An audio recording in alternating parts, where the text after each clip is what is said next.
तो मूवी की first scene में हम मरियाना ट्रेंच को देखते हैं जो कि वर्ल्ड की डीपेस्ट ट्रेंच थे और यहाँ टियान इंडस्ट्री 7 माइल नीचे तक ड्रिलिंग कर चुकी थी और ड्रिलिंग करते करते नोरा और उसकी टीम ज़मीन से बहुत नीचे पहुंच चुका है जहां पर इनका स्टेशन है। और इस टीम की लीडर का नाम है नोरा जो कि इस फैसिलिटी की मैकेनिकल इंजीनियर थी और वो जिस जगह पर थी उस जगह का नाम गैब्रियल A22 स्टेशन था। अब हम नोरा को देखते हैं जो कि अपने आप से ही बातें कर रही थी कि तभी यहाँ पर एक अर्थक्वेक आता है जिससे स्टेशन के अंदर पानी भरना शुरू हो जाता है और सभी अपना जान बचाने के लिए इधर उधर भागते हैं। अब नोरा किसी तरह से कंट्रोल रूम तक पहुंच जाता है जहां बाकी लोग भी उसी तरफ ही आ रहे थे, लेकिन नोरा को कंट्रोल रूम का दरवाज़ा बंद करना पड़ता है, नहीं तो पानी कंट्रोल रूम तक आ जाता और वो भी पानी में बह जाती। अब ये लोग यहाँ से निकल रहा था तो इन्हें पत्थरों में एक वर्कर मिलता है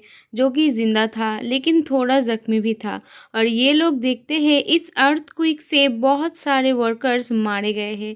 अब बाहर का रास्ता ढूंढते हुए ये तीनों एस्केप रूम के एक्सेस पॉइंट पर पहुंचता है जहां कैप्टन लूसियन था और उन्हें नोरा वहां से बाहर निकालती है।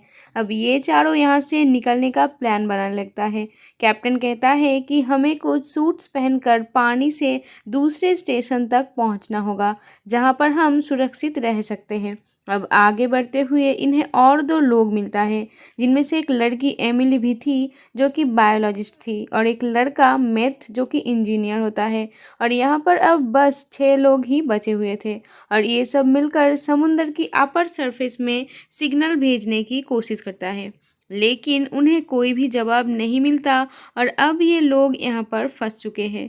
अब ये लोग रोबग स्टेशन तक जाने का सोचता है, लेकिन वहाँ तक जाने के लिए इन्हें 1 मील नीचे जाना था, फिर इसके बाद 1 मील सीधा चलना था जो कि बहुत मुश्किल था क्योंकि इनके सूट्स में ज़्यादा ऑक्सीजन नहीं था और अर्थक्वेक भी बार बार आ रहा था। अब ये सभी सूट्स पहन लेता है और एक एक फ्लेयर गन भी ले लेता है। अब जैसे ही ये लोग एलिवेटर का दरवाज़ा खोलता है कि तभी वहाँ के प्रेशर के कारण रॉड्रिगो की सूट का हेलमेट चिपक जाता है और ज़्यादा प्रेशर के वजह से उसकी मौत हो जाता है क्योंकि इसके सूट में कोई खराबी था और इससे सभी बहुत ज़्यादा दुखी हो जाता है और अब सिर्फ 5 लोग ही बचे हुए थे। अब ये सब एलिवेटर के मदद से नीचे जाने लगता है। अब थोड़ी नीचे जाने के बाद ही इन्हें फिर से अर्थक्वेक फील होता है। अब नीचे पहुंच के ये लोग को बहुत सारे सेफ बोर्ड्स दिखाई देता है।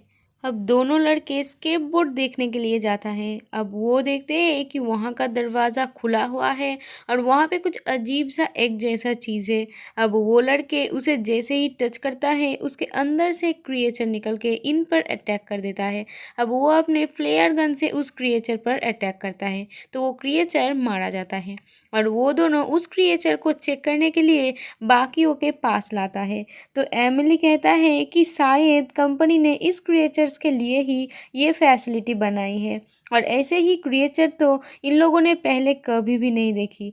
अब फिर से उन्हें अर्थक्वेक फील होता है और लगता है कि कोई उनके फैसिलिटी के ऊपर चढ़ रहा है और तभी उनको एहसास होता है कि इस क्रिएचर को लेने के लिए इसकी माँ यहाँ तक आ गई है और इस क्रिएचर को यहाँ लाके इन्होंने बहुत बड़ी गलती कर दी। और ये लोग उस क्रिएचर की एक झलक भी देखती है जो कि बहुत ही बड़ी थी। अब ये 5 लोग जल्दी से एक सुरंग के जरिए यहाँ से जाने लगता है कि तभी एक क्रिएचर पॉल को सूट के अंदर से खींचकर उसे बहुत ही बुरी तरीके से मार डालता है और अब बाकी के सभी वहाँ से निकलने ही वाले थे कि तभी स्मिथ के ठीक से ऑक्सीजन ना लेने की वजह से वो नीचे गिर जाता है। तो एमिली, नोरा और लूसन उसे वहाँ से निकालने की कोशिश करता है कि तभी वहाँ एक क्रिएचर आ जाता है और स्मिथ को गुफा में खींचकर ले जाता है और उसके पीछे नोरा और लूसन जाता है और स्मिथ को वहाँ से ले आता है। लेकिन यहाँ लूसन नोरा को बचाने के लिए अपनी जान को सैक्रिफाइस कर देता है और नोरा इससे बहुत ज़्यादा दुखी हो जाती है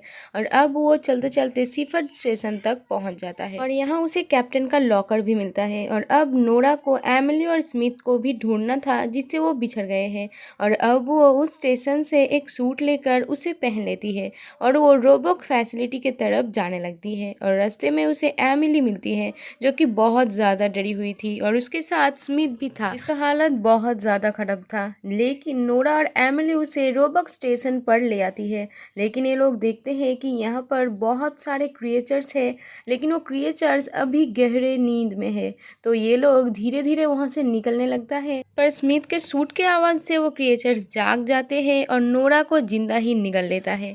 लेकिन नोरा उस क्रिएचर के अंदर ही फ्लेयर गन को चला देता है और वो क्रिएचर मर जाता है और वहाँ से नोरा सही सलामत निकल जाती है। लेकिन यहाँ पर बाकी क्रिएचर्स भी जाग जाती है, लेकिन नोरा एमिली और स्मिथ को लेकर एक दूसरे चेम्बर तक पहुंच जाती है और चेम्बर के दरवाजे को भी बंद कर देती है। लेकिन ये क्रिएचर्स तो इन पर हमला नहीं करते और कहीं और ही जाने लगता है। अब ये लोग यहाँ पे 2 स्केप पॉड्स देखते हैं जिसमें नोरा नहीं बैठती है। वो एमिली और स्मिथ को जबरदस्ती बिठा देती है और उन्हें ऊपर की तरफ भेज देता है। और नोरा देखती है कि एक बहुत बड़ा क्रिएचर जो कि उसके सामने ही है, जो कि इतना बड़ा था कि वो अकेले ही इस पूरी फैसिलिटी को तबाह कर सकता था। अब नोरा देखती है कि एमिली और स्मिथ के पॉट के पीछे बहुत सारे क्रिएचर्स पड़े हुए हैं। तो नोरा वहाँ के पूरे फैसिलिटी को बम एक्टिवेट करके उड़ा देती है और इससे नोरा और वो सारे क्रिएचर्स मारे जाते हैं।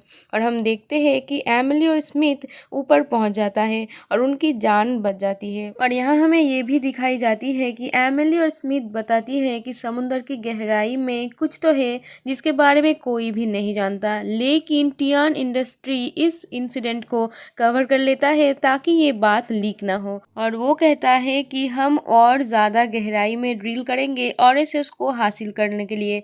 और ये मूवी यहीं पर ख़त्म हो जाती है। और गाइस, अगर आपको इस मूवी का एक्सप्लेनेशन पसंद आए तो प्लीज़ वीडियो को एक लाइक और चैनल को सब्सक्राइब कर दीजिएगा। Thank you, bye bye.